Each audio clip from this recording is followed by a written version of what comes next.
Kolektibo.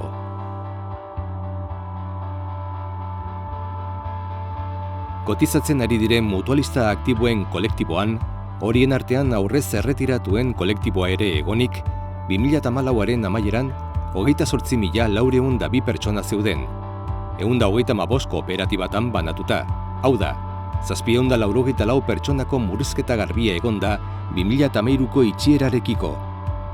Ikusi daitekeenez, 2008 urtean krisia iritsi zenetik, eta orduan 31.000 mutualista aktibo baino gehiago zeuden, aldagai horrek beheranzko joera mantendu du, eta seguruenik ildoa ez da aldatuko jarduera ekonomikoa argi eta modu iraunkorrean suspertzen ezpada. Horrez gain, pentsiodunen kolektiboak azken urteetako gorantzko joera mantentzen du, eta dagoeneko hilero lagunaroko pentsio bat jasotzen duten 12.000 pertsonako zifra gainditu da, 2014an izandako 561 pentsiodun gehiagorekin. Gaur egun pentsiodun gehienak erretirokoak badira ere, 2.200 pentsiodun baino gehiago daude alarguntasunean eta zurztasunean, eta 730 baino gehiago ezintasun iraunkorrean. Halaber, osasun laguntzaren prestazioaren onuradun arrunten kolektiboan, bertan egonik mutualista aktiboez beraiez gain euren seme-alabak, ez badute lan egiten, mutualistarekin bizi badira, eta 25 urte baino gutxiago badute, 2014an 521 pertsonako jaitsiera garbia gertatu da, 55.665 onuradun izateraino.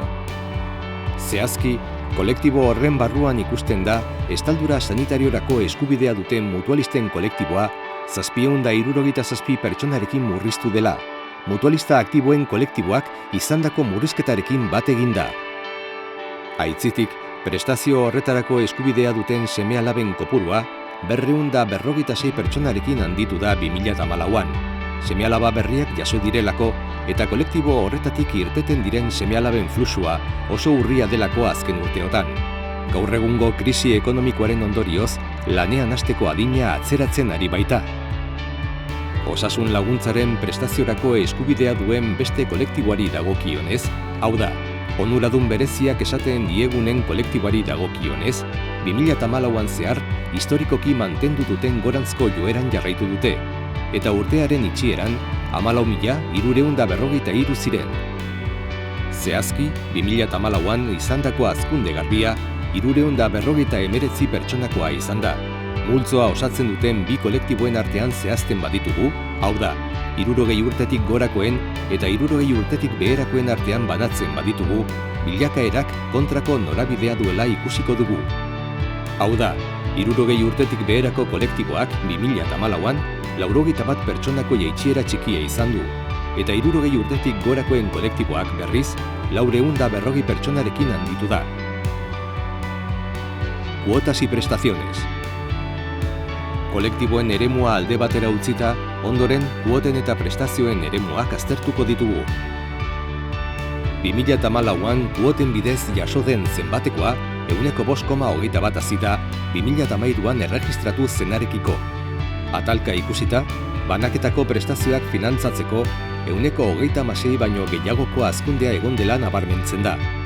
Ildo horretan gogorarazi daitekeenez, 2013ko abenduan elkartutako ezoiko batzar nagusian, besteak beste, erabaki zen enplegu laguntzaren prestazioa finantzatzeko kuota 3%tik 6,5% igoko zela, eta ezoikoa bada ere, urtarriletik aurrera hasiko zela, eta ez apiriletik aurrera. Kapitalizazioko prestazioak eta autonomoen erregimeneko kotizazioa finantzatzeari dagokionez, 2014an 7,75ko eta 0,54ko jaitsierak egon dira, urrenez urren, aurreko urtearekin alderatuta. Horren arrazoiak dira, aurreko pentsio sistemari atxikitako mutualisten erretiroa, 2014an erregistratutako kolektiboaren jaitsiera orokorra, eta 2013ko ezoiko batzar nagusiak alarguntasunerako eta ezintasun iraunkorrerako kuotetan erabakitako murrizketa.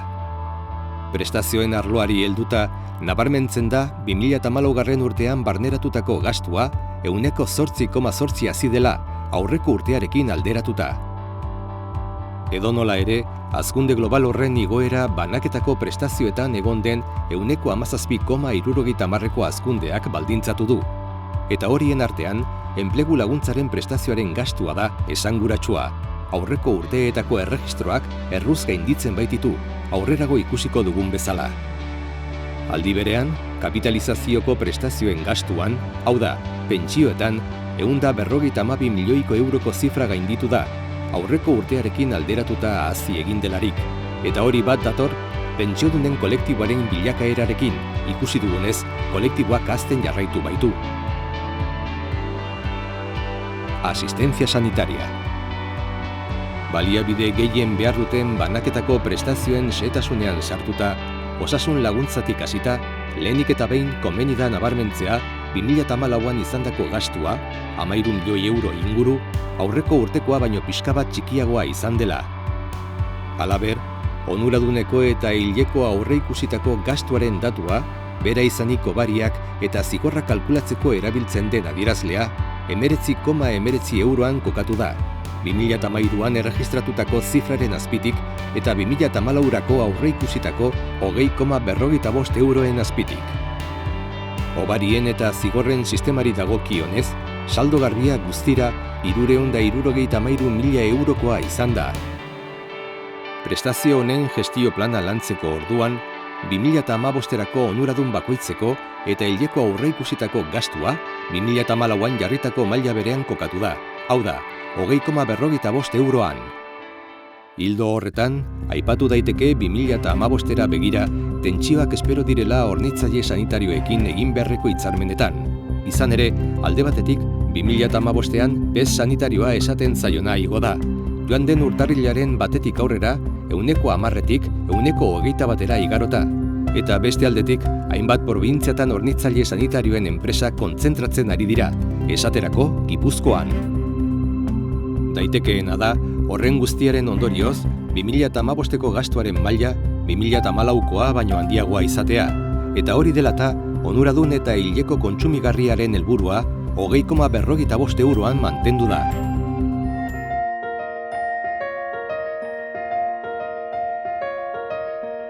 Aldi baterako ezintasunaren prestazioari dagokionez, aipatu daiteke 2014an izandako gastua, 30 milioi euro ingurukoa, ia 5% hazi dela aurreko urtearekin alderatuta. Hori absentismo tasan izandako igoeragatik da, jarraian 3 urtez beherantz egin ondoren, 2014an gorantz jarri baita, 4,66ko mailan kokatzeraino. Tasa hori plan estrategikoan ezarritako 4,50, 5% tartearen barruan badago ere, oso adi zaindu beharko dugu bere bilakaera. Prestazio honetan ere hobari eta zigorretarako sistema bera erabiltzen da, eta 2014ko saldo garbia -1,5 milioi eurokoa da. Horrek erakusten du kobratu beharreko zigorren volumena, komunitate jakin batzuetan oso kontzentratuta dagoena, komunitateen artean banatu beharreko hobarien volumena baino askoz handiagoa dela, gastuan izandako igoerarekin bat egin da. 2014ko absentismoaren bilakaera atzean utzita, aldi baterako ezintasunaren prestazioan 2015erako helburua da absentismo tasa 4,50ko mailan jartzea, 2014an izandako igoera finkatu ez dadin. Horretarako, Lagunarok absentismo tasa handiak dituzten kooperatibekin lankidetzan jardungo du helburu hori lortzeko, eta gainera, aldi baterako ezintasun egoeran dauden pertsonei ikuskaritza medikora deitzeko prozesuak berrikusi egingo dira.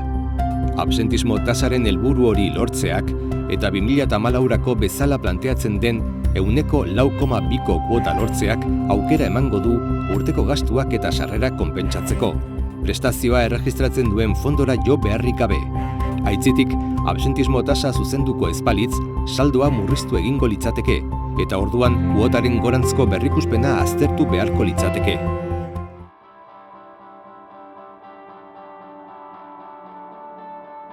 Amatasun, aitatasun eta arrisku eta laguntzen prestazioek murrizketa garrantzitsuak izan dituzte, bai prestazioen kopuruan, bai egindako gastuan. Gizartean oro har gertatzen ari den moduan, gure kolektiboaren jaiotza tasa jaitsi eginda, eta hori prestazio horietan islatzen da. Ayuda al empleo. Garai batetik hona, tamalez, enplegu laguntza da banaketako prestazioen artean baliabiderik gehien eskatzen duena. Zehazki, 2014an prestazioak hartzen dituen epigrafe guztietan erregistratutako gastua 43,5 milioi euro izan da, eta horrek ia 43ko hazkundea dakar 2013 urtearekiko. Ildo horretan, kontuan hartu behar da, Fagor Etxetresnak bezain kooperatiba handia 2013 urtearen amaieran sartu zela konkurtso egoeran, eta ondorioz, urte horretan sortutako gastua nahiko txikia izan zela. 2014 urtean berriz urte osoan eman da, eta mutualista volumen handia egon da soberakin estrukturalen egoeran. Edonola ere, 2014an gastua nabarmen handitu den arren, aipatu daiteke amaieran geratu den benetako zifra aurreikusitakoa baino dezente txikiagoa dela. Hura, 57,5 milioi eurokoa izanik, birkokapenen bilakaeran hasiera espero zen baino emaitza hobea lortu delako. Gastua, aurreikusitakoa baino txikiagoa izatea, eta kuota 3tik 6,5era igotzeagatik sarrerak indartu izana uztartzeak aukera eman du sarreren eta gastuen arteko oreka lortzeko. Krisia hasi zenetik lehendabiziko aldiz. Ondorioz, urtean metatutako fondoa 0,6 milioirekin indartu da, 27,4 milioira iristeraino. Hori albiste ona da. Fondo horrekin eta datozen urteetako kuotekin, prestazioaren konpromisoei aurre egiten jarraitu beharko baitugu, hainbat urtetan konpromiso handiak izaten jarraituko dela aurreikusten baita. Alderdi ekonomikoa alde batera utzita eta egoera horrek gure kolektiboan duen eraginari erreparatuta, 2014 urtearen hasieran 1.806 pertsona langabezia estrukturalean zeuden, eta urtean zehar beste 207 gehitu zaizkie egoera horretan. Horrez gain, 50rek langabezia estrukturalean egoteari utzi diote.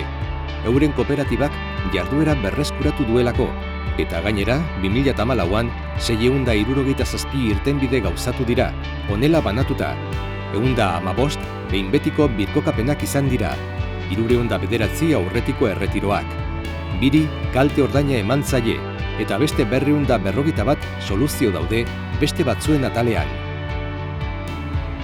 Normalean, beste batzuen atalean lortutako irtenbideen kopurua oso urria izaten da, eta borondatezko ezedentzian, senideak zaintzeko ezedentzian, edo langabezi estrukturalean dauden eta ezintasun iraunkorra eman zaien pertsonak izan ohi dira. Aurten ordea, zifra asko handiagoa da, Kataren enpresa proiektuan sartu diren Fagor Etxetresnetako 174 pertsona sartu direlako. Horientzat, Lagunaroko Kontseilu Errektoreak aurrerago aipatuko den estaldura sare bat onartu du. Horrekin guztiarekin, 2014ko itxieran langabezia estrukturalean dauden pertsonen kopurua 1.296 zen. Horietako gehienak, zehazki 957 hainbat kooperatibatan birkokatuta zeuden, eta 94 euren kooperatiban bertan jarraitzen zuten lanean. Gainerako 255 pertsonak langabeziaren prestazioa jasotzen ari ziren irtenbide baten zain. Gestio plana lantzeari begira, aurreikusten da 2015ean enplegu laguntzaren prestazioak baliabide ekonomikoen zati handi bat bereganatzen jarraituko duela. Baita denborazko baliabideak ere, prestazioa bera eta dauden espedienteak kudeatzeko. Gastuari dagokionez, aurreikuspena 39 milioi euroan jartzen da, 2014ko 43,5 milioien azpitik, eta bereziki azpimarratzen da benetako langabeziaren partidan aurreikusten den jaitsiera, egoera horretan dauden pertsonen kopurua nabarmen jaitsi den heinean, eta 2015ean ere jaisten jarraituko duela espero den heinean. Gastuaren maila horrek eta aurreko urtekoen antzera aurreikusi diren sarrerek izan ere 2015ean ere prestazio honetarako kuota 6,5ean mantentzeko hildoan dago. Aukera izango dugu urtean 4,35 milioiko saldoa sortzeko, eta 2015 urtea 31,76 milioi euroko fondo batekin amaitzeko. Horrez gain, soberakin estrukturalei buruzko aurreikuspena ere oso positiboa da. Urtearen amaieran, 1036 pertsona izango direla espero baita. Ekitaldian zehar, 130 pertsona gehiago sartuta eta 390 soluzio inguru kudeatuta.